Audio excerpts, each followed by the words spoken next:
retour sur le plateau de World Actu et pour ces échanges tout en convivialité, nous avons sur ce plateau des politiques, l'homme politique Dieudonné Tédissé qui répond présent à l'appel. C'est le président fondateur, j'espère, du PCDPDC. Il va me corriger si la prononciation n'a pas été ça. Non. Stéphane Baga, c'est pas le président fondateur. J'étais membre, non, ancien allié FSNC, voilà. Oui. L'alliance est passée.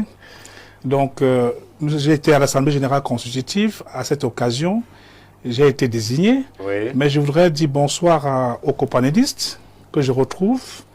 Bonsoir à vos millions de téléspectateurs et d'internautes. Oui. Je voudrais, pour ma première prise de parole, avec votre permission, indiquer qu'au PCPDC, nous allons faire de la lutte contre la criminalité et la drogue. L'axe majeur, parce qu'on ne peut pas tolérer que des individus décident de faire de la distribution des tromol, des substances psychotropes, leur champ de bataille sur nos enfants. Parce que quand ça loupe, ils font de l'argent, mais ça crée des problèmes d'insécurité dans les familles, oui, dans les ménages, dans les écoles, et ça crée la peur partout. Donc, si l'administration territoriale a commencé à avancer là-dessus, il faudra que la fermeté puisse être rajoutée à l'effet que dans tous les maillons de la chaîne, que les sanctions soient les plus sévères. Parce que si une jeunesse est atteinte, c'est la nation qui est menacée. Et sur ce point particulier, nous voulons l'encourager là-dessus parce que nous avons participé à des enquêtes qu'on ne va pas révéler ici, mais la situation est crématoire. Merci, Président. On espère justement que les mesures idoines et adéquates seront prises pour juguler ce fléau qui n'en finit plus, vous l'avez dit, d'endayer et d'attrister les familles. Je m'avais dit bonsoir à M. Émile Abondo, c'est notre expert des questions internationales. Il est parmi nous. Bonsoir et bienvenue. Bonsoir Stéphane, bonsoir à tous mes co-discutants d'aujourd'hui. Je voudrais dire que le monde international est traversé par un nouveau concept qui lui permet de résoudre un certain nombre de questions liées aux problématiques internationales. C'est le concept du paradigme de la binarité conceptuelle, la binominarité conceptuelle. Ce concept de la binominarité conceptuelle repose sur un paradigme précis, sur un phénomène précis, c'est que chaque phénomène international se lie à partir de deux fondements. Par exemple, on peut voir dans la vie d'un enfant la présence d'une mère et d'un père. Donc on va lire dans chaque événement qui écume l'actualité internationale deux fondements, certainement un fondement négatif et un fondement positif. Lorsque je l'ai dit, je voudrais dire bonsoir à mes deux tintans habituels, en saluant l'amitié renouvelée que l'institution Info TV a faite à mon endroit, en saluant votre agenda étoffé et qui a fait de moi un privilégié de ce soir. Et je voudrais dire donc bonsoir à Philo 38, surtout comme le président Paul Biya a fait son agenda de son septennat, le septennat des femmes et de la jeunesse. Je voudrais dire bonsoir à la présidente de AS Fortuna, qui a relooké son équipe et qui est en train de redynamiser cette posture, cette équipe de AS Fortuna. Et je voudrais lui tirer mon chapeau et je voudrais dire bonsoir aussi à Eric 2008, dont les membres sont focus. Bonsoir, monsieur Abondo. Dont les membres sont focus sur Info TV, puisque Info TV ne fait plus l'ombre d'aucun doute que sur le landerneau des médias internationaux. Info TV monte et remonte encore. Merci, Émile Abondo. J'aime particulièrement l'expression Philo 38. Un jour, on aura peut-être le temps d'échanger dessus. Elle nous rejoint pour la première fois sur cette estrade de World Actu. Madame Adidjatou Hamadou, j'espère que la prononciation n'a aucun défaut. Elle est assistante de direction, mais particulièrement, elle s'intéresse aux questions internationales et plus précisément encore les questions de corruption, les questions économiques. Bonsoir, madame. Bonsoir, monsieur Stéphane. Bonsoir à tout le panel. C'est un honneur et un privilège pour moi de faire partie de ce panel cet après-midi. Et je remercie monsieur Stéphane de m'avoir fait confiance et d'avoir réalisé mon vœu de venir aussi discuter sur ces questions de relations internationales et plus précisément la corruption comme la communauté internationale a célébré la journée internationale de la lutte contre la corruption le 9 décembre passé. Donc nous allons avoir l'occasion d'échanger. Ne vous inquiétez pas, on a le temps. Et je profite aussi de l'occasion pour saluer toute la communauté camerounaise et saluer le vivre ensemble qui symbolise l'unité de notre pays. Et demander à tout le monde de préserver la paix. Sans la paix, le développement de notre pays ne peut pas avoir son émergence en 2035. Merci, quel beau message en introduction de ce plateau de World Actu. On va dire bonsoir à un vieux de la vieille, Timothée Somba. Plus besoin de vous présenter, tellement vous êtes quelquefois chahuté, des fois acclamé, contredit, applaudi. Vous êtes tout en un. Bonsoir Timothée, bienvenue. Merci pour cette lecture syncrétique de ma personnalité. Mon bonheur est heureux que de retrouver les confrères, les copanélistes de longue date. Il est d'autant plus heureux que vous avez ajouté à ce plateau la douceur féminine. À l'aube de ce que je souhaite ou j'appelle de tous mes voeux, c'est l'institutionnalisation de la parité 50-50 au Cameroun. Oui.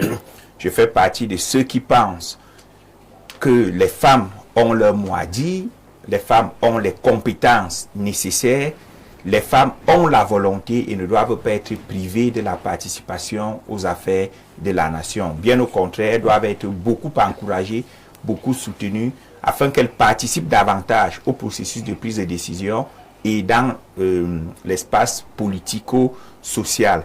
Une fois que je l'ai dit, j'aimerais faire deux coucous. Un coucou au PDG d'Info TV, mon très grand frère Dieudonné Mvin, et un coucou spécial au couple Tuekam Fotso, qui m'a fait l'honneur de m'inviter à leur célébration nuptiale qui vient d'avoir lieu à la paroisse Saint-Esprit de Mvolier. Merci Timothée et Somba, que de bonnes nouvelles sur ce plateau. Une nouvelle qui, elle, ne va pas réjouir, je commence avec vous, Président Tedissé, c'est justement la corruption, la lutte contre la corruption, qui n'en finit plus de faire réagir sur le continent africain. Alors, vous, en tant que politique, lorsque vous posez un regard global sur ce phénomène, est-ce que vous pensez que justement les chiffres qui sont avancés, mais surtout la résonance qui est donnée à cette lutte contre la corruption, elle est justifiée et que peut-être il est temps véritablement que les leaders et ceux qui sont en charge des responsabilités puissent véritablement s'appesantir et se donner les moyens de lutter contre ce phénomène. Stéphane, de notre modeste point de vue, il y a beaucoup de choses qui sont faites et quand on commence à parler d'un problème, ça veut dire que c'est un véritable problème qui commence à être identifié. Voyez-vous, il se trouve qu'aujourd'hui au Cameroun, et au Cameroun en particulier, en Afrique en général, le problème de corruption est devenu un véritable cancer. Et malheureusement, ce problème de corruption a fait de nos différentes nations des véritables shopping des multinationales. Oui. Shopping des multinationales dans la mesure où les multinationales profitent de leur réseau international et des réseaux internes pour avoir la main basse sur un certain nombre de ressources et privent la majorité des populations à l'accès de ce qui leur aurait pu permettre leur développement. Nous voulons indiquer que au niveau du Cameroun, par exemple, la NIF, la CONAC et autres institutions qui travaillent dans ce sens-là essaient bien que mal de travailler.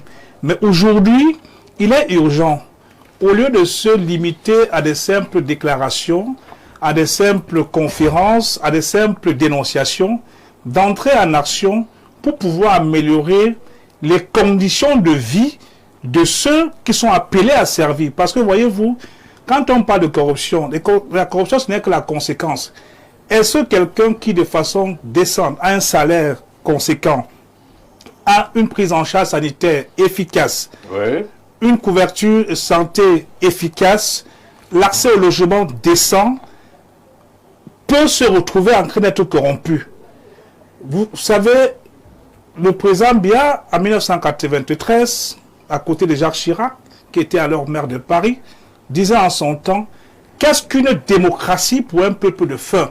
qu'est-ce que la lutte contre la corruption pour un peuple qui a encore besoin de répondre à des problèmes basiques? Oui. Donc, du coup, il est important, je vais greffer une institution camerounaise, à savoir le crédit foncier. Voyez-vous, les gens, aujourd'hui, on voit des immeubles qui poussent un peu de partout. Mais pourtant, vous, Stéphane, beaucoup d'autres Camerounais contribuent dans cette institution tous les mois, mais ne peuvent pas avoir accès au logement. Et donc, du coup, il est urgent aujourd'hui, pour parler de cette question de la corruption qui nous engage, noter que c'est un problème national et international et que l'option de rigueur et moralisation qui avait été indiquée en son temps dans les années 82 puisse véritablement prendre corps.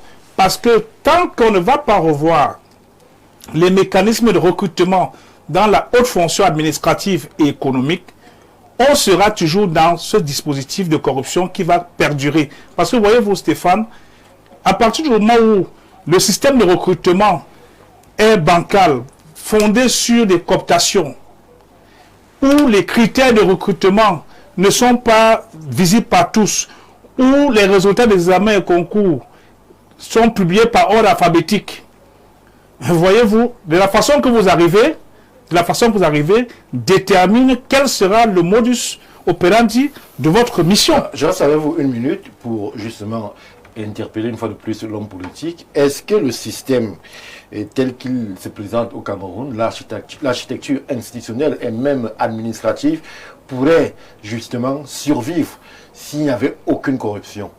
On ne risquerait pas un effondrement du pays. L'exemple camerounais peut être global sur le continent. Comment est-ce qu'un fonctionnaire qui a 150 000 francs paye un loyer, envoie des enfants à l'école, se soigne, se nourrit, sans compter tous les aspects périphériques qu'il y a autour? Je vous ai indiqué tout à l'heure, dans ma première prise de parole, qu'il était urgent d'améliorer le niveau de salaire de ceux qui travaillent. Oui. Et nous, au PCPDC, nous avons pensé que pour résoudre efficacement ce problème de corruption, il fallait mettre ce qu'on appelle un acompte crédit logement à disposition de tous ceux qui contribuent au crédit foncier, mettre une allocation Avenir Jeunesse pour les enfants de 10 ans à 29 ans, financée par le prélèvement de 2 francs par minute d'appel et connexion. Je vous avais indiqué une fois ici que par jour, on faisait en moyenne 120 millions de minutes d'appel et connexion par jour. Fois 4 francs, 480 millions, fois 20 millions d'abonnés, 96 milliards par jour, fois 30 jours, 2880 milliards. En le faisant, si votre enfant a une allocation Avenir Jeunesse de 100 000 francs par mois, de 10 ans à 29 ans, ça fait 1,2 million par an, financé avec les 2 francs.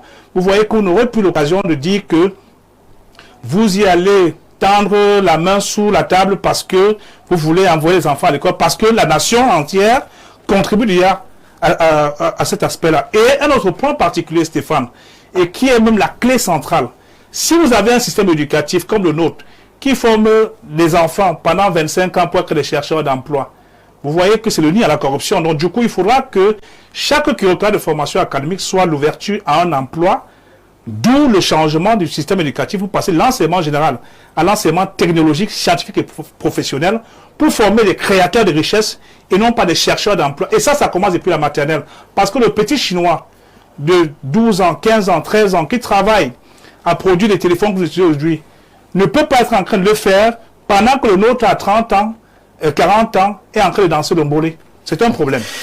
Merci, merci. TJC.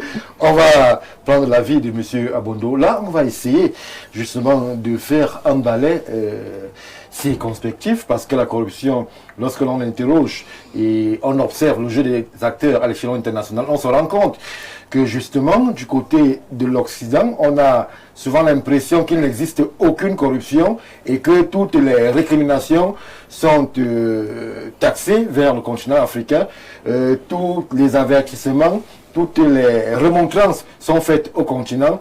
Est-ce que de ce côté-là, on peut dire justement que l'appareil institutionnel fonctionne sans la moindre once de corruption? Ben, Stéphane, vous posez là une question très pertinente qui nous permet de balayer l'actualité internationale.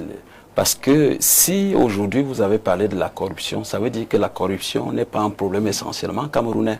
C'est un problème international et elle n'est pas née au Cameroun. Le concept de la corruption est un concept universel et c'est un concept disponible et qui a apporté ces jeux et ces enjeux, mais fortement ces problèmes dans beaucoup de pays sur l'échiquier international. Alors, qu'est-ce qu'on voit? Vous avez connu un certain nombre d'affaires, mais je voudrais qu'on comprenne d'abord le fondement de la corruption, c'est-à-dire en termes de définition. Oui. Parce que vous allez comprendre que à plus d'un levier, nous connaissons la corruption tant en Occident qu'en Afrique. Vous voyez, la corruption, c'est le passage d'un État à un autre en violant l'ordre institutionnel ou alors la convention sociale. Et sur le plan spirituel, on parle du passage, par exemple, d'un monde sensible au monde intelligible en violant le levier manifeste qui vous permet d'opérer cette ascèse. On parle par exemple de dialectique ascendante, de dialectique descendante. Alors, pourquoi? Parce que vous dites là, je reviens, parce que on comprend cela. On comprend puisque la corruption est d'abord conceptuelle, elle est d'abord idéale, elle est d'abord pensée. Si je veux vous corrompre, il faut d'abord que je pense mon action. Vous connaissez cet adage de Kwame Nkrumah. La théorie sans pratique est vide et la pratique sans théorie est aveugle. Cela voudrait dire quoi? C'est un mécanisme, sur le plan social, la corruption devient un mécanisme social qui amène l'individu à violer l'ordre social en passant d'une situation de non privilégié à une situation privilégiée, mais avec pour objectif de privatiser le poste. Et nous passons donc là de la confusion de l'intérêt individuel à l'intérêt général. Et c'est ça qui provoque la corruption sur le plan social. Oui. Et vous comprenez donc que cela ne fait l'ombre d'aucun doute que sur l'échiquier international. Si réellement il y a corruption, la corruption tire son fondement même dans les pays occidentaux. C'est eux qui nous amènent à mieux la lire. Mais sauf que le degré de développement et de constructivisme vécu par ces sociétés nous amène à comprendre que ces sociétés ont traversé un certain seuil au point de faire de la corruption un non-événement. Et c'est la raison pour laquelle, avec notre prisme de développement progressif ou alors de sous-développement ou alors de recherche de la voie vers le développement, les mécanismes que les Occidentaux nous apportent, certains apparaissent sous le prisme de la corruption. Pourquoi? Parce que vous allez vous rendre compte que, au-delà de ce qu'en Afrique, on a des mentalités qui nous amènent à vouloir demander ce qu'on appelle les prébendes, ce que nous appelons pratiquement en langage local graisser la patte. Au-delà donc de ces mécanismes, vous voyez la compétition sur l'échiquier international dans ce qu'on appelle le gain des marchés, ou alors les privilèges, ou alors l'accessibilité au marché. Et cette compétitivité amène les uns et les autres à offrir plus que l'ordre conventionnel. À ce niveau, M. Abondo, est-ce que la formule n'est pas tout simplement au niveau des éléments? Par exemple, lorsque l'on évoque des termes comme lobbying, lorsqu'on parle de lobbying, lorsqu'on parle de rétrocommission, c'est un langage assez élevé, mais pour dire justement que ce sont des artifices et des arguments qu'on met dans un échange de façon à convaincre l'autre. Les juristes parlent du dol. Oui. Je voulais justement en venir pour vous amener à comprendre que la corruption relève de ce qu'on appelle dans l'échiquier international la soft power. C'est-à-dire quoi? C'est-à-dire, c'est un pouvoir qui relève de ce que la philosophie appelle une évidence invisible. C'est-à-dire quoi? C'est-à-dire que vous avez des accords souterrains, mais il y a des accords visibles qui vous dévoilent un certain nombre d'aspects. Mais lorsqu'on regarde les négociations souterraines, on se rend compte qu'il y a ce que les autres appellent des bakshish ou alors des influences. Parce que la corruption rentre dans ce qu'on appelle la lutte d'influence. Et vous connaissez le principe international où on a le concept dont je vous ai souvent parlé, le concept de la binarité ambition-menace. C'est-à-dire que les ambitions des uns peuvent constituer des menaces pour les autres. Oui. Alors, avec le principe impérialiste, nous sommes fondamentalement dans le fonctionnement de la corruption. Pourquoi? Parce que si on part d'un fait qui relève de la domination du fort sur le faible, ça veut dire que les viviers, les leviers sur lesquels le partenariat est établi ne sont pas objectifs. Et de ce point de vue, il y a quelque chose qui est tronqué et c'est le début de la corruption. Mais au-delà de ça... On reviendra vers vous plus tard, M. Abondo, temps de prendre l'avis de Mme Adidjatou Amadou sur le plateau. Alors, c'est vrai que beaucoup, lorsque l'on évoque justement le phénomène de corruption, se pose la question, comment est-ce que l'on pourrait différencier les approches? Comment est-ce qu'elle se manifeste en Occident, la corruption? Et comment est-ce qu'elle pourrait, je mets un pourrait amusant, puisqu'elle se manifeste de façon évidente chez nous en Afrique, comment est-ce qu'elle se manifeste donc en Afrique, chère madame? En Occident, comment est-ce qu'on peut reconnaître et déceler un acte de corruption? Et sur le continent africain, comment est-ce qu'il peut se manifester? Bon, monsieur, je peux déjà revenir sur la définition même de la corruption en général. C'est un abus de pouvoir qu'on vous délègue pour obtenir des avantages privés par des pots de vin, des détournements et puis voire même très loin par des trafics d'influence comme Excellence a dit, monsieur le diplomate, que c'est dans ce cadre-là que ça se manifeste. Mais en Occident, il y a beaucoup plus le respect du cadre légal est bien approfondi en Occident parce que il y a des mécanismes et il y a des procédures qui sont respectées à chaque niveau d'activité. Ce n'est pas le même débat qui voulait nous faire croire qu'il n'y a pas de corruption en Occident. Il y a la corruption en Occident, pourquoi? Parce que ça a fait l'objet d'une convention au niveau des systèmes des Nations Unies. S'il n'y avait pas cette corruption au niveau international, la question ne devait pas être débattue au niveau de l'ONU, qui est le système des Nations Unies. Et pour faire un crochet, je vais vous annoncer que je suis étudiante en pratique des organisations internationales et carrière diplomatique du CIPADEC. Donc je profite pour saluer le président, M. Babo, qui nous encadre. Donc c'est dans le cadre de nos études en droit international que nous avons vu qu'il y a la corruption partout. Et en Occident, il y a des gens respectent beaucoup plus les cadres dans les activités, dans la réalisation de leurs activités à tous les niveaux. Et chez nous, en Afrique, et particulièrement au Cameroun, que je maîtrise, nous avons déjà aussi la CONAC, la Commission nationale anticorruption, que son Excellence le Président Paul Biya a mis en place.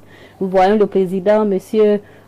Dieudonné Massigan, qui fait le révérend, qui fait des descentes sur le terrain. Est-ce que vous pensez qu'au-delà de l'action symbolique ou rituelle, il y a un véritable impact de ces institutions-là dans le déroulé de la corruption au Cameroun? À chaque rapport, c'est des détournements en milliards, alors que les rapports sont quasiment annuels. Est-ce que le fait qu'il y ait toutes ces institutions, ANIF, CONAC et autres, empêche véritablement l'avancée, la percée fulgurante de la corruption, malgré parfois des dégradations divergentes?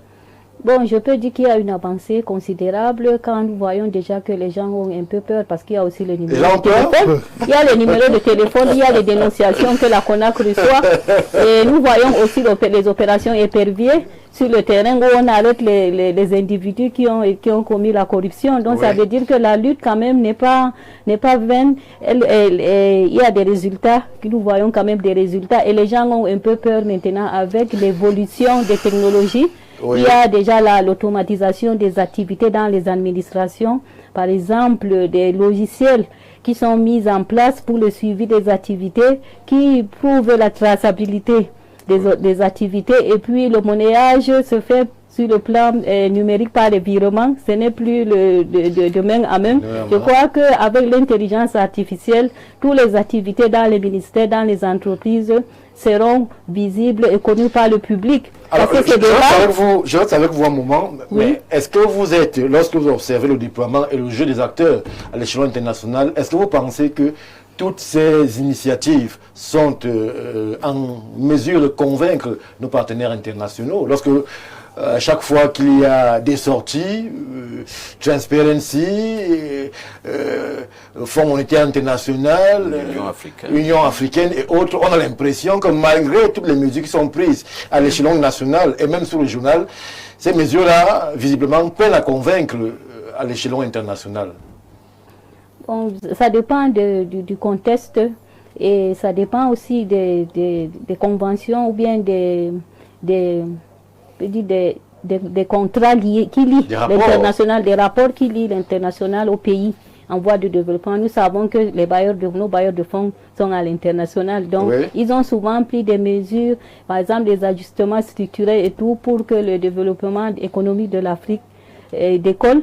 Mais je pense que, à mon humble avis, la lutte contre la corruption doit être innée en chaque citoyen. La lutte contre la corruption ne doit pas concerner seulement les gouvernants.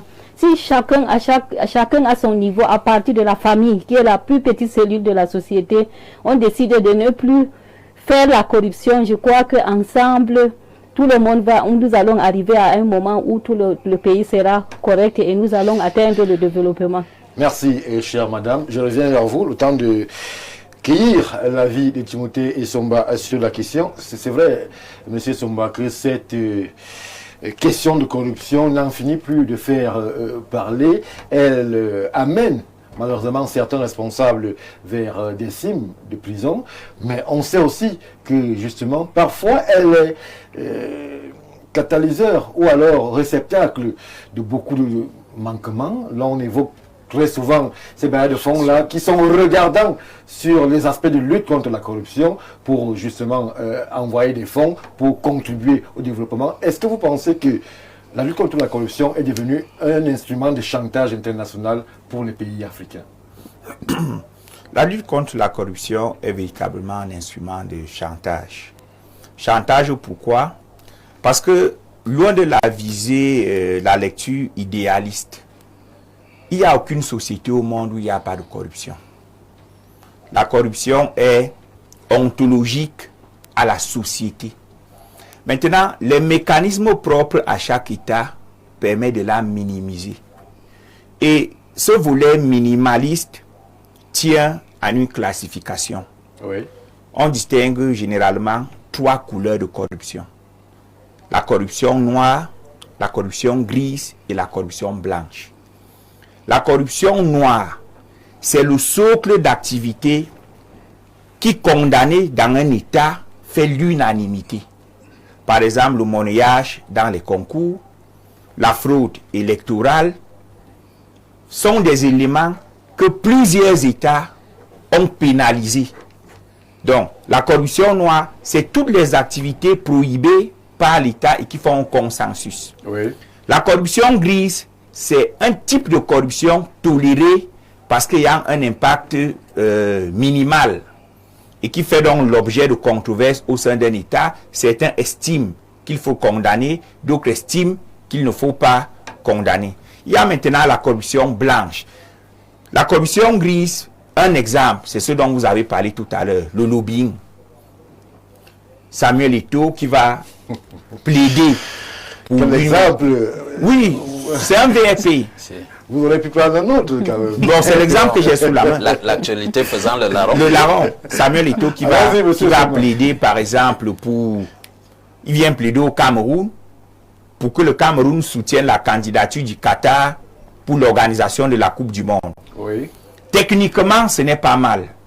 Sauf que Samuel Eto'o ne le fait pas. C'est une fiction juridique que je prends. Hein. Samuel Eto'o ne le fait pas gratuitement. Le Qatar met à sa disposition un jet privé. Le Qatar lui promet des rétrocommissions au cas où, effectivement, le Cameroun vote pour le Qatar. Là où il y aura controverse, c'est qu'il ne prend pas de l'argent avant. Et il ne vient pas soudoyer l'État du Cameroun. Il vient vendre le projet Qatar à l'État du Cameroun. Oui. Sauf que l'État du Cameroun ne sait pas que lui, il est en train de travailler. L'État du Cameroun se dit que c'est une opportunité à saisir pour lui. Et c'est une fois que l'État du Cameroun a voté pour le Qatar que l'on découvre qu'en réalité, l'individu X, je préfère laisser le nom de Samuel Eto'o en paix, que l'individu X était en réalité un lobbyiste payé. Vous voyez que cette forme de corruption peut être... Est-ce qu'à ce niveau, on peut dire qu'il y a réellement corruption? Y a-t-il pas... Il y a corruption.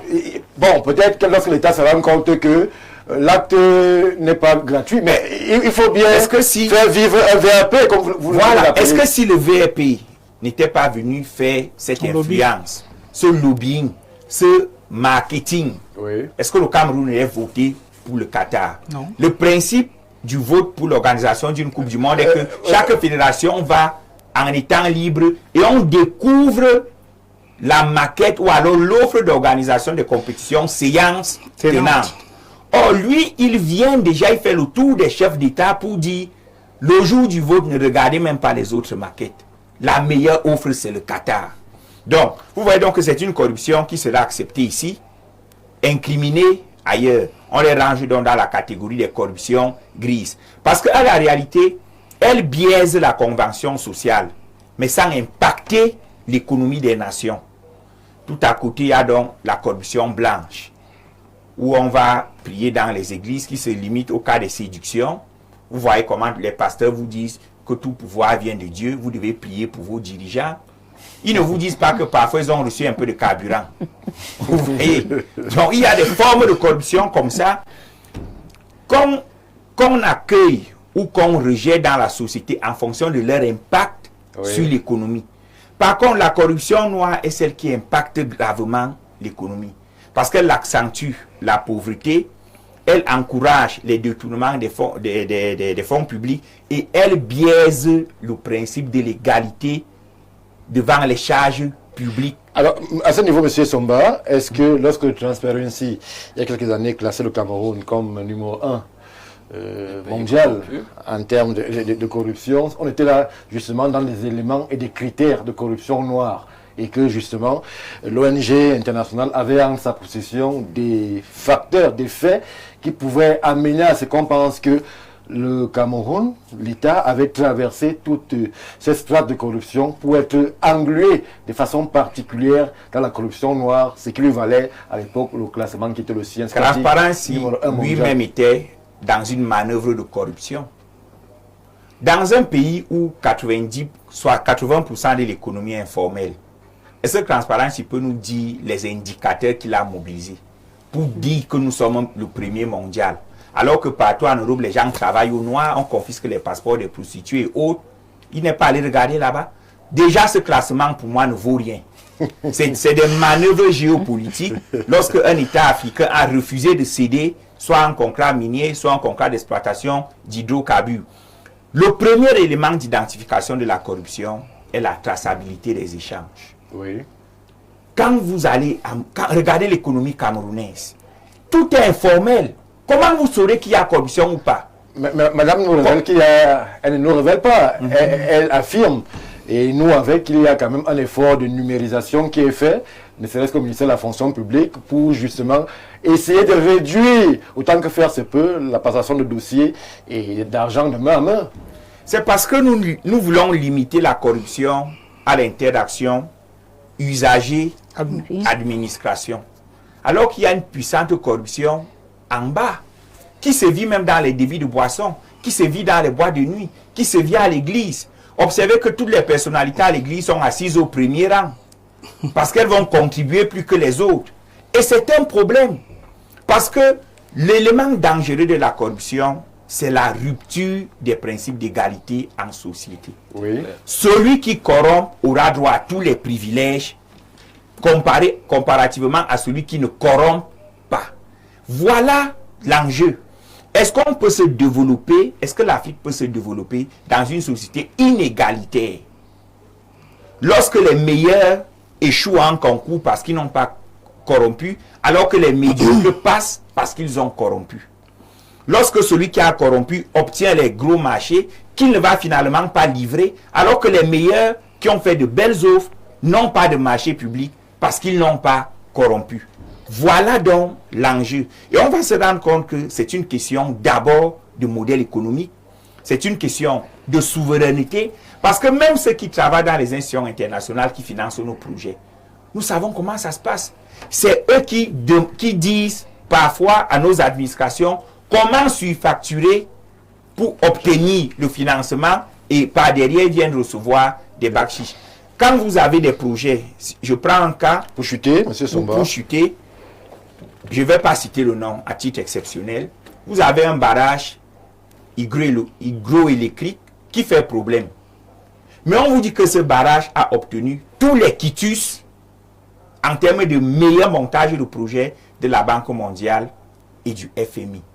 Mais nous, on a ce barrage qui ne nous sert à rien. Comment comprendre ce mécanisme qui voudrait que une structure, une infrastructure saluée par les institutions censées lutter contre la corruption soit un éléphant blanc chez nous?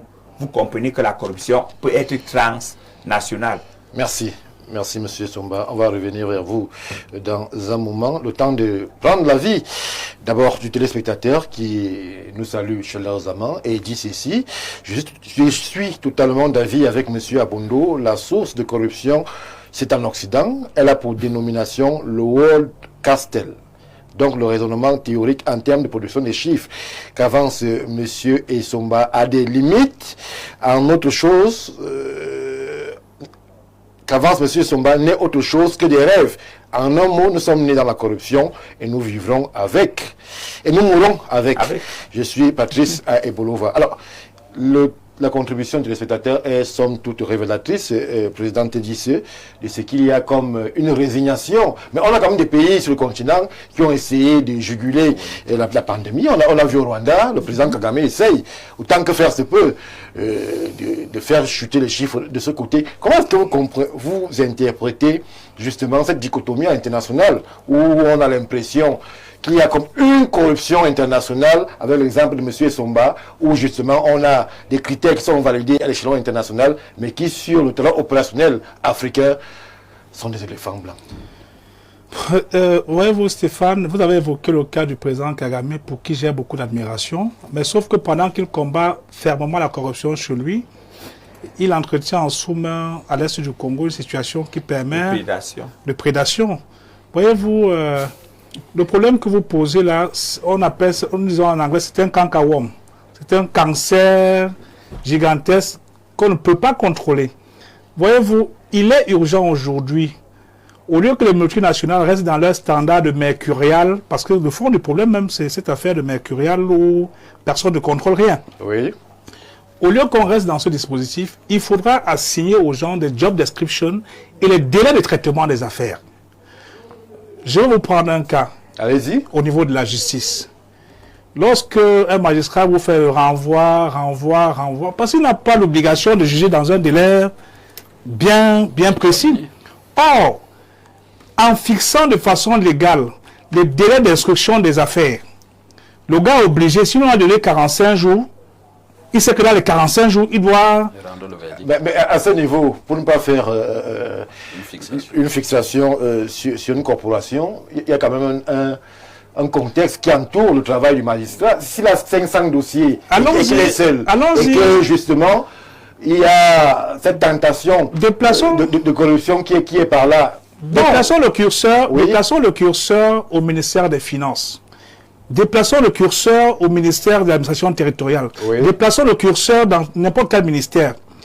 Tant que les directeurs, les sous-directeurs, les chefs de service, déplaçons le curseur dans les préfectures, dans tous les services du Cameroun, en fonction des bons vouloirs de celui qui reçoit le dossier, il n'a pas l'obligation de rendre compte sur les délais de traitement.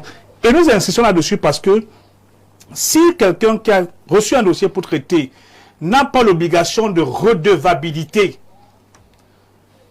on en sera toujours dans une corruption permanente. Parce que parfois, un dossier peut traîner 1 an, 2 ans, parce qu'on attend que le propriétaire du dossier puisse arriver. Donc, ça peut aussi être le temps d'une étude. Non. Une étude de faisabilité, une étude de marché, Stéphane, une étude de propriété. Ça peut être l'objet d'une étude aussi. Il y a des pays comme le Nigeria. Oui. Des pays comme le Congo. Il y en a 2. Le Nigeria, le Congo, je cite ces cas particuliers. Je dis qu'il y a 2 Congos. Non, Congo-Kinshasa. Voilà, RDC. Parce que chez le président Sassou, quand même, c'est plus correct. Congo-Kinshasa et le Nigeria, c'est les pays où, si votre valise, si votre capacité à avoir des coups de franche est assez efficace, vous passez comme la lettre à la poste. Par contre... Alors ça c'est vous qui le dites. Non, écoutez... Nous n'étions pas pour affirmer que c'est plus facile au Nigeria et au Congo. Prenons notre pays, comme le Ghana. Oui. Vous ne pouvez pas vous égarer au Ghana à venir corrompre un agent d'une certaine façon. Immédiatement, vous serez interpellé. Parce que le président Jerry Rawlings a mis sur pied des mécanismes pour permettre d'abord, de rendre ceux qui servent l'État intègre, de 2, et améliorer les conditions de vie et de salaire des gens. Bref, pour faire simple, pour que nous puissions sortir de ce cancer qui a déjà beaucoup de métastases, il est urgent d'améliorer les conditions de salaire, des conditions d'accès à la santé, des conditions d'accès à l'éducation, de façon à ce que chacun se rende à l'évidence que ici, si je suis pris la main dans le sac en train de poser des actes de corruption, alors je risque de perdre beaucoup plus gros. Vous avez un cas, parce qu'on parle sur l'international. Aujourd'hui, le Cameroun est en train d'entrer en contentieux avec Toulcam. Oui. Par rapport aux affaires de péage, qu'on a privilégié la construction des péages modernes alors que nos routes, ce sont les dos d'âne. C'est un problème. Et curieusement, cette entreprise a ses relents tant national qu'au niveau international. Est-ce que dans la classification du projet, dans l'opportunité du projet, on aurait pu, par exemple, comprendre qu'un péage moderne sur une route qui n'est pas de bonne qualité ne sert à rien. Il aurait fallu faire d'abord la route avant de faire les péages. Et quand vous allez analyser de façon profonde, ceux qui ont décidé d'arrêter finalement ce projet vous avance que quand on évalue ce qui a été dépensé et ce que l'État du Cameroun devait perdre au cours de l'année d'exploitation, on était dans un système de BOT qui était pratiquement dangereux. Donc du coup, il est urgent d'avoir de la fermeté. En Chine, on exécute les corrupteurs et les corrompus. Oui, on exécute. Et n'ayons pas peur des mots. Parce que les gars finissent de siphonner les fonds publics, on les met à Kondengi, ils boivent le champagne. C'est vu d'esprit. Vous avez vu quelqu'un boire le champagne là-bas? Il dit qu'il finit de siphonner les fonds publics. On les met, ils sont gardés, nourris matin, midi, soir. Il va falloir arriver au niveau, quand on a épuisé toutes les voies de recours, qu'ils soient fusillés. Bon, la peine de mort, on sait ce qu'elle est. Non, écoutez. Juridiquement au Cameroun. Non, écoutez. Laissez, vous savez, au grand mot des grands remèdes, je peux vous assurer que si la question de rigueur et moralisation avait véritablement tenu main, aujourd'hui, on ne serait pas au Cameroun dans cette situation. Merci. Je prends l'avis de M. Émile Abondo sur un aspect qui, justement, devrait aussi être mis en avant. C'est cette corruption internationale qui met sur pied, justement, des mécanismes qui font à ce que les États et les grands groupes internationaux, acteurs économiques, parfois se retrouvent englués dans des tractations, comme M. Somba le révélait, avec Glencore et autres, où justement on a l'impression qu'il y a des mécanismes qui sont mis en place pour faire perdre de l'argent via des mécanismes obscurs aux pays africains, tout en les noircissant à l'échelon international. Vous faites bien de le soulever, parce que le principe international, avec l'impérialisme, met sur pied ce qu'on appelle le principe de phagocytose, où les États forts sont fondamentalement obligés d'avaler les États faibles. Et c'est quoi avaler les États faibles? C'est exercer une forme de pression, de répression et même de domination sur la gestion de votre patrimoine, qu'il soit public ou alors privé. Et cela passe par des accords qui sont influencés par des mécanismes entretenus par ce que vous avez vous-même appelé par un nom choisi, le lobbying. Et cette technique du lobbying va de la base jusqu'au sommet. Mais je voudrais attirer votre attention sur une orientation manifeste au-delà de l'approche de la corruption colorée qu'a évoqué M. Somba. La corruption est principielle. Elle est principielle, elle est vraiment fondamentalement paradigmatique et elle obéit à un levier qui constitue un vademecum humain au point où on est en train de se demander si on peut se départir de la corruption. Je vous prends un exemple. On va aller, vous faites bien, on va par gradation ascendante. Commençons par la plus petite cellule que madame a évoquée. Aussi vrai que nous sommes tous ici des parents, on peut bien se demander si chacun aime tous ses enfants au même degré. Voilà le début de la corruption. Et en évoluant par gradation ascendante, nous rentrons dans ce qu'on appelle la soft power, c'est-à-dire nous rentrons dans l'éducation, la religion et l'administration. Vous allez vous rendre compte qu'au niveau de la religion, vous avez des concepts où on vous dit il y a beaucoup d'appelés, peu d'élus. Vous voyez, et vous avez des places pour les anciens, les places pour les diacres, les places pour ceci et les places pour le vrac. Vous voyez. Donc, même quand on vous tend l'assiette pour l'offrande, on sait qu'on vous dit c'est interdit, les pièces rouges et autres et tout cela. Dès que vous quittez là, vous arrivez au niveau de l'administration, on va vous dire que les représentants diplomatiques s'appellent les amis du président. Vous savez ce que ami veut dire? Ami vient de aimer, c'est-à-dire ceux-là qu'on aime sans levier administratif et sans obligation administrative. Bref, ça n'obéit pas aux normes objectives. Et lorsqu'on rentre au niveau de l'échiquier international, on va donc se rendre compte que le phénomène de la corruption devient un levier co-fonctionnel qui participe à réguler un certain nombre d'activités sur la scène internationale. Oui. Et ces activités, à un certain niveau, posent une autre problématique qui va au-delà de l'économie. C'est la création d'une société de classe. Parce qu'il y en a qui reçoivent des privilèges qui a priori devraient être des privilèges institutionnels appartenant à tous, mais qui deviennent des privilèges individuels appartenant à une certaine catégorie. Et ça nous amène donc à une société de classe. Et Karl Marx, dans le Capital, le disait que l'histoire de toute société a toujours posé le problème de la lutte des classes.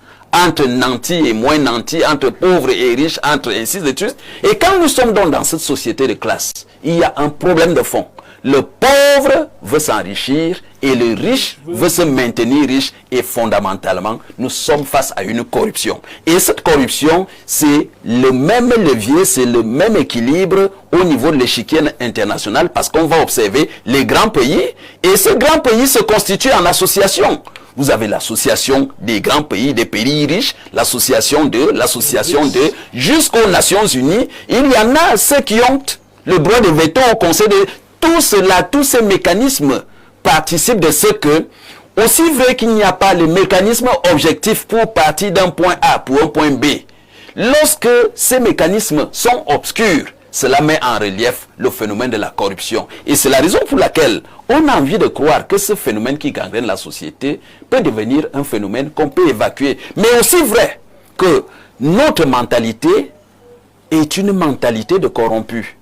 Il faut maintenant que la corruption, on l'examine de façon graduelle en évoluant par gradation ascendante, en identifiant la petite corruption, la moyenne corruption et la grande corruption. Parce que ce qui fait problème et qui émaille l'économie et l'échiquier international, c'est la grande corruption. Tenez, par exemple, il y a une étude menée par l'Union africaine en partenariat avec la Banque africaine de développement qui nous dit que l'Afrique en général perd 148 milliards en termes de corruption chaque année. Vous voyez, ces 148 milliards amènent à ce que chaque pays, ça évalue par exemple le PIB de l'Afrique à 50%. Ça voudrait dire quoi? Ça voudrait dire qu'en Afrique, aussi vrai qu'on peut identifier les pays qui font de la lutte contre la corruption un vademecum, mais il y en a d'autres qui ne sont pas encore à ce niveau et qui se disent que nous sommes encore au niveau du vouloir vivre, du vouloir manger, et comme nous sommes dans le secteur informel, les problématiques liées à la corruption ne nous concernent pas trop. Merci. On va prendre l'avis de madame sur le plateau. Alors, une fois qu'on a fait cet état de lieu qui amène à penser qu'il y a des pays qui ont des difficultés à sortir de l'informel, puisque nous avons un cas d'école chez nous. Si on mettait véritablement, ça a toujours été un défi administratif, de gouvernance même, de formaliser tout cet informel qui est une niche en termes de recettes pour justement l'État. C'est un serpent de mer, c'est un combat qui a toujours été perdu. Est-ce qu'on peut aujourd'hui, lorsque l'on observe la cartographie et le déploiement en termes de corruption à l'échelon national, trouver des remèdes ou alors des palliatifs à cette situation? Comment est-ce qu'on pourrait la combattre de façon efficiente, de façon à ce qu'on ne fasse plus des hit parades, qu'on ne soit plus classé parmi les premiers lorsque Transparency ou quelqu'un d'autre va faire son classement? Oui, monsieur, je peux dire que le premier levier pour ce combat doit être le patriotisme. Nous devons aimer notre pays, le Cameroun. Parce que aimer le pays, le ventre vide? Non. Quand on aime le pays, ça veut dire qu'on doit vouloir du bien pour notre pays. Donc, chaque acteur à son niveau, à qui on confie un projet de développement, quel que soit le secteur, que ce soit formel ou informel, doit le faire honnêtement. Parce que les bonnes mœurs, ce sont d'abord innées. par rapport à la religion que l'Excellence a évoqué tout à l'heure, ça va de l'éducation à partir de l'enfance. Si vous, les parents, vous montrez toujours à l'enfant qu'il y a possibilité de monnayer pour avancer à l'école, il y a possibilité de monnayer pour passer un concours, ou bien même à la maison, quand le parent vient compter l'argent devant lui, il prend d'abord une partie, il cache d'abord dans la poche avant de continuer à remettre les autres. Donc d'abord les mœurs commencent d'abord dans l'éducation. Je suis une femme, donc je profite de l'occasion pour appeler tous les parents à revoir l'éducation des enfants dès la maison en montrant le bon exemple. Parce qu'il faut des modèles dans la société. Ça, c'est au niveau de la famille. Au niveau de l'État, nous avons des bons tests, des bons instruments au niveau du Cameroun et ratifiés au niveau international, mais qui ne sont pas pratiqués. Comme a dit Excellence toujours, la pratique sans théorie est aveugle et la théorie sans pratique est vide. Donc nous chantons chaque jour à la télé, il y a la CONAC qui rappelle toujours les bonnes, mais on ne pratique pas. On ne peut pas faire le gendarme derrière chaque citoyen. C'est la prise de conscience, l'éveil de conscience que la lutte contre la corruption n'est pas seulement l'affaire des gouvernants et des responsables, mais l'affaire de tout le monde. Il faut donc que ça soit une volonté commune pour avancer vers la réussite. Il y a aussi les nouvelles technologies de l'information et de la communication dont les États doivent faire beaucoup d'efforts au lieu de construire les grands bureaux, les grands immeubles pour que les usagers viennent passer du temps sous le climatiseur. C'est mieux d'automatiser les activités et de construire, de renforcer nos réseaux de télécom pour que toutes les tâches soient automatisées, soient visibles et contrôlables, parce qu'aujourd'hui, on peut travailler en ligne. On peut contrôler tout. Un chef n'a pas besoin d'être au bureau ou bien d'être à côté de ses collaborateurs pour contrôler leur travail. Donc, s'il y a ce partage d'informations en ligne, personne ne peut cacher en disant que le dossier m'appartient, j'attends d'abord qu'on me donne quelque chose. Merci, chère madame. Toi, levier que moi je peux pour vos leviers présentés, on prend une ou deux réactions. Bonsoir tout le monde. La corruption est la source de notre survie et de paix. Vous-même, vous savez que les Camerounais majoritairement ne peut véritablement rien planifier mensuellement, ne serait-ce que sa ration alimentaire. On fait quoi des dénonciations de la CONAC et de la Chambre des comptes? C'est vrai, M. Somba, que c'est une problématique qui revient à chaque fois que les aspects inhérents à la corruption sont mis sur la table. Qu'est-ce qu'on fait? Les dénonciations. Qu'est-ce qu'on fait justement de ce travail de SAP qui est fait par exemple la CONAC, la NIF et autres? Est-ce qu'on devrait limiter leur action seulement dans la dénonciation, où on pourrait leur donner un vernis un peu plus opérationnel, de façon à ce qu'ils soient eux-mêmes en capacité de pouvoir réagir sur des délits avérés de corruption? Autant d'éléments qui peuvent mettre justement un point d'interrogation sur la volonté réelle des États africains à lutter contre la corruption. Non, il n'y a pas de volonté. Le premier élément pour savoir qu'on ne veut pas résoudre un problème, c'est l'inflation institutionnelle. Vous ne pouvez pas, pour lutter contre la corruption, créer la CONAC, créer la NIF, créer le TCS, et vous avez la Chambre des comptes. Et vous avez les cellules de communication dans toutes les administrations publiques. Ça fait trop. Vous savez comment on recrute à la CONAC? Pas encore.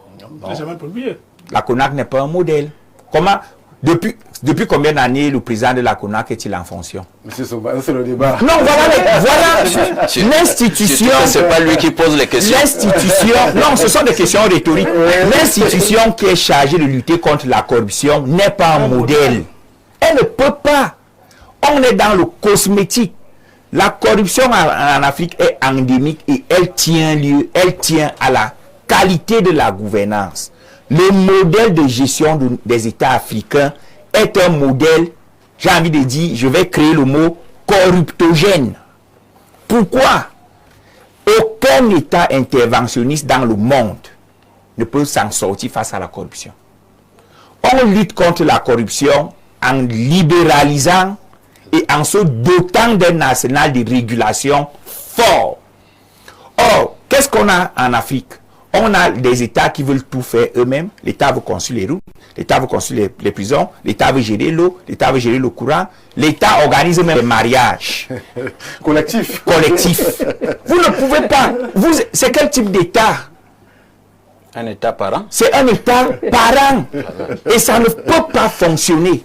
Regardez tous les pays qui ont minimisé les indices de corruption. Ce sont les pays où la décentralisation est poussée, Effective. où la dématérialisation est poussée et où l'appareil de régulation est Fort.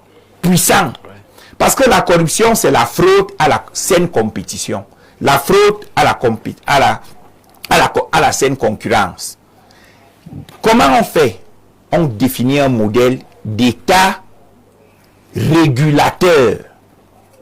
L'État organise la compétition avec des règles précises, claires, et s'assure donc que les compétiteurs vont respecter les règles. C'est tout. Voilà comment on lutte contre la corruption.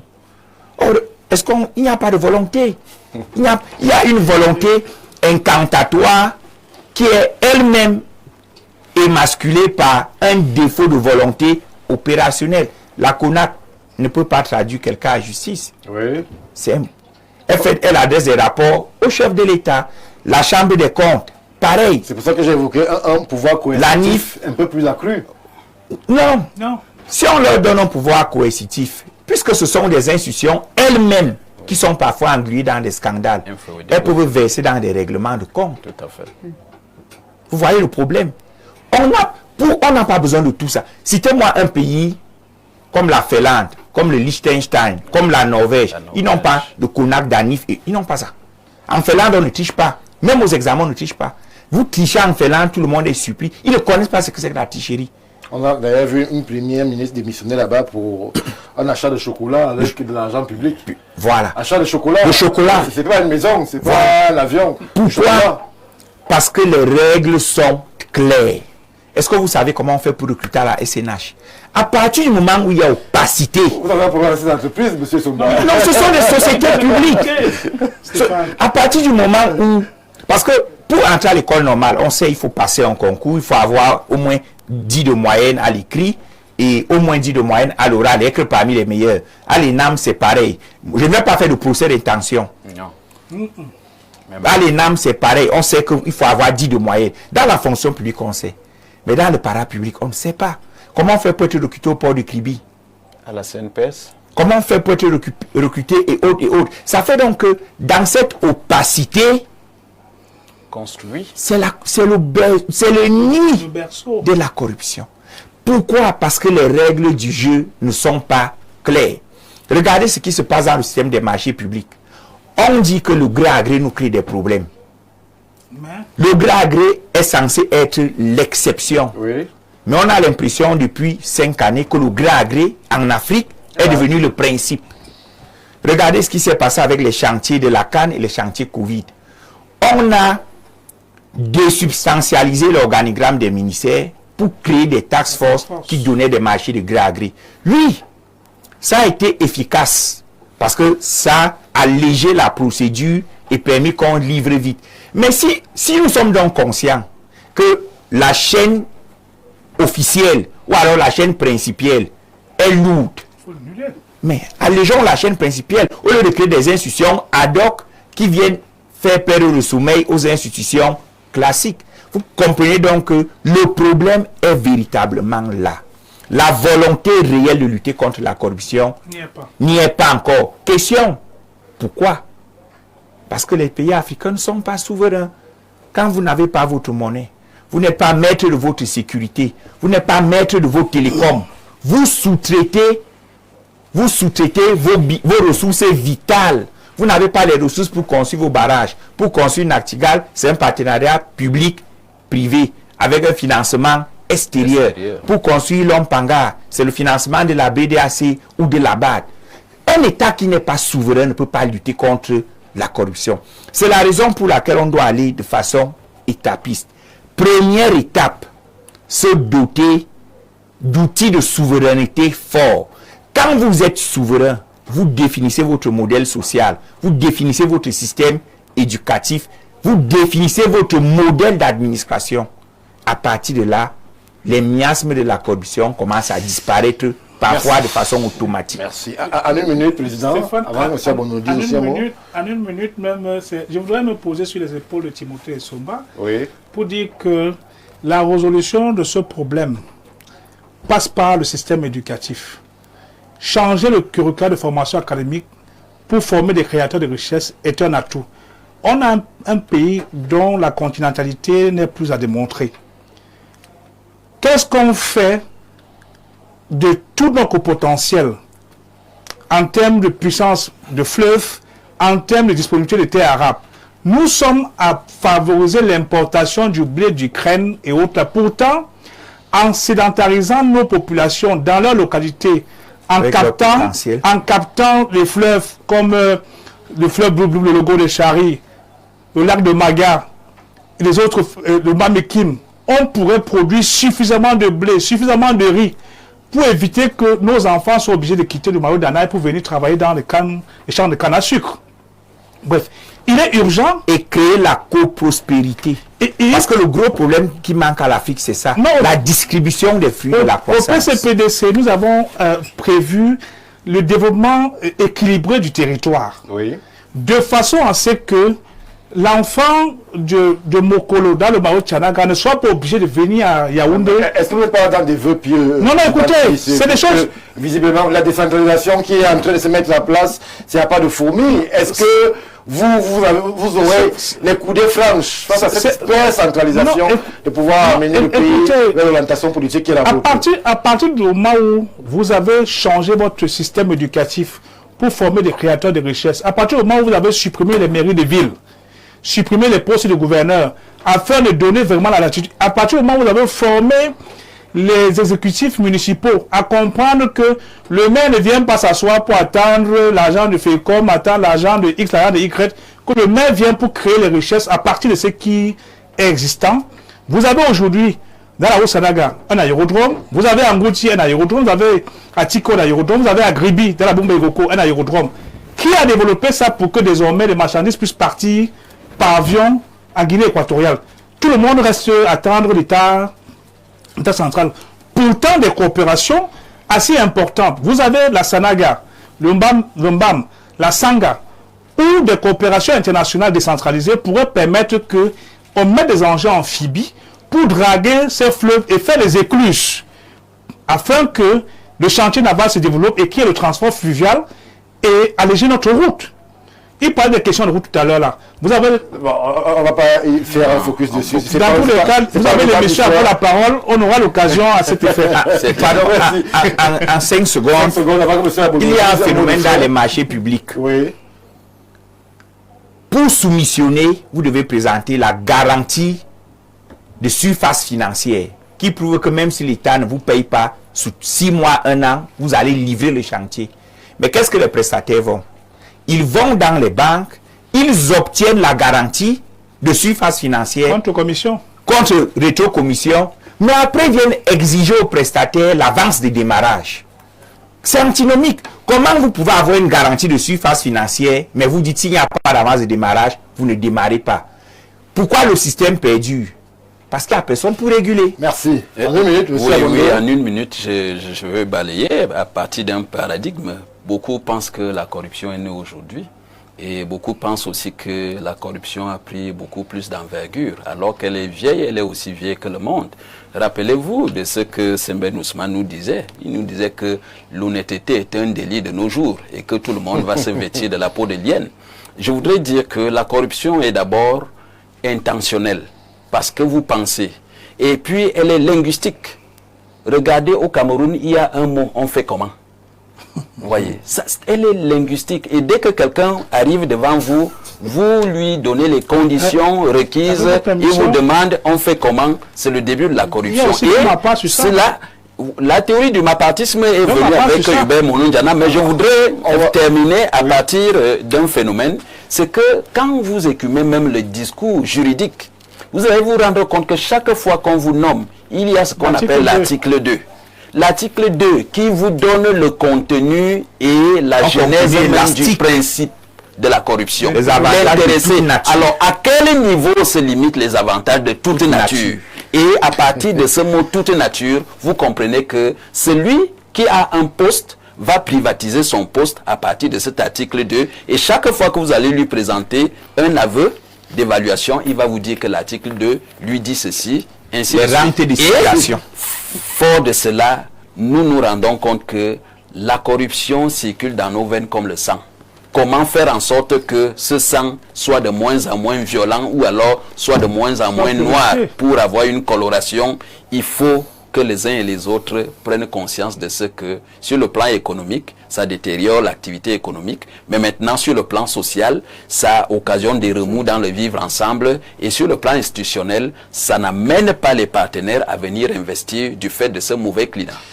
Merci, monsieur Émile Abundo. On va dire qu'on peut essayer ensemble de combattre. Je ne sais pas, je fais, mais monsieur Zomba, moi, si vous vouliez prendre sa place. Donc, donnons une minute aussi à madame pour qu'elle dise un mot de fin sur cette problématique inhérente à la corruption et son enjeu du développement sur le continent africain. D'accord, moi je profite pour faire un appel à tout le monde. À tout le monde qui est concerné dans toutes les activités de la vie. Il faut être intègre, il faut avoir la peur de l'éternel. Parce que quand Dieu vous choisit dans une société pour être leader, c'est pour une mission. Et vous allez rendre compte, je me rappelle de mon papa qui était ancien fonctionnaire, qui nous disait toujours, depuis à la maison, il nous disait que 1 franc de l'État que vous mangez, vous allez rendre compte à Dieu. Oui. Et je le voyais. On est en quelle année en ce moment? C'était dans les années 80-81, nous étions encore enfants. Le Cameroun a bien évolué, madame. Oui. Et je le voyais faire des comptes rendus, des rapports en disant que je vais aux finances pour reverser le reste du budget. Ça n'existe plus. Donc, il faut cette intégrité. Mais si vous le faites même, vous devenez un homme à battre. Il faut que les gens reviennent à cet état. Il y en a qui le font, mais on ne médiatise pas. Je peux citer Tamé Massoma. Il faut une volonté commune. Oui. Parce que si une seule personne dans une société décide d'être intègre, ça ne peut pas aider à la lutte contre la corruption. Il faut une volonté commune. Et il faut être fier d'être un responsable, un gestionnaire de crédit, pas pour construire une belle villa et avoir de grosses voitures. Est-ce que l'État met en avant ces responsables, ces gestionnaires assez intègres? Vous avez l'impression qu'ils sont reconnus à leur juste valeur? On ne se moque pas d'eux? Vous faites vos affaires, vous marchez à pied? Cette génération, je crois qu'elle est terminée parce que la génération nouvelle, c'est l'esprit d'être bien vu, d'avoir les grosses voitures. Ils oublient que quand vous êtes à un poste, c'est pour faire du bien pour la société. On vous a donné de l'argent pour construire des routes. Il faut construire des routes par où la route passe, le développement passe. Merci. Et il faut la crainte de Dieu, il faut aussi une volonté commune. Et il faut aussi du patriotisme pour notre pays, le Cameroun, parce qu'on est capable d'être les meilleurs en Afrique. Nous avons toutes les ressources humaines, nous avons les ressources naturelles, nous avons toutes les facilités pour se développer. Il reste le changement de mentalité. Merci. C'est ce changement qu'on va appeler de tous nos voeux. On fait un léger break et là, on va sortir des aspects inhérents à la corruption pour évoquer une actualité assez dramatique, elle aussi, qui touche de nombreux pays africains. On va évoquer le coup d'État au Bénin et surtout l'attitude, ou alors les attitudes du président Patrice Talon dans les prochains jours.